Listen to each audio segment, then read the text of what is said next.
Have you ever wondered how a decadent monarchy became a beacon of the modern democratic movement? Let's journey back to pre-revolutionary France, a time of economic turmoil where the burden of debt was shouldered by the impoverished third estate, while the privileged few lived in opulence. Enlightenment ideas were beginning to seep into the societal fabric, inspiring a longing for equality and liberty. But it was more than just financial disparity and philosophical awakening. It was a growing frustration among the third estate, the common people, the backbone of the nation, who were now questioning their place in a society that seemed to value privilege over merit. The tension reached its boiling point on July 14, 1789, with the storming of the Bastille, a medieval fortress used as a state prison. It was a symbol of royal tyranny, and its fall was the spark that ignited the flame of revolution. As the Bastille fell, it marked the end of an era and the beginning of a turbulent journey towards democracy. But the path to democracy was not as straightforward as one might think. The French Revolution, steeped in the fervor for change, saw the rise of the radical Jacobins. This group of revolutionaries held the reins of power and commenced an era known as the Reign of Terror.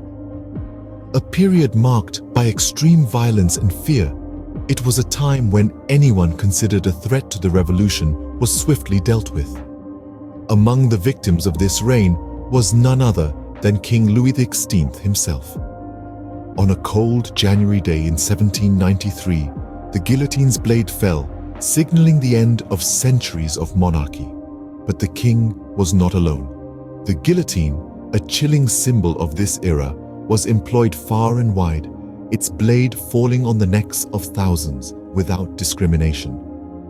The Reign of Terror, ironically, was a dark period in the quest for liberty, equality, and fraternity. The revolution was a journey filled with blood and terror, but it led to something unprecedented. As the guillotine's blade fell, marking the end of Robespierre's life, so too did the Reign of Terror meet its demise. The radical Jacobins' hold over France had finally loosened. Their reign of fear and bloodshed was over. However, the seeds of change had been sown. The Directory, a five-man group, took the reins of the nation, yet the political instability was far from over. The people longed for a strong leader, and emerging from the chaos, Napoleon Bonaparte answered their call. A military genius, Napoleon seized power in 1799, marking the start of a new era. His reign would be one of reform and expansion, shaping France and indeed Europe. Thus, the French Revolution, a tumultuous period, paved the way for the rise of democracy and a new political landscape in Europe.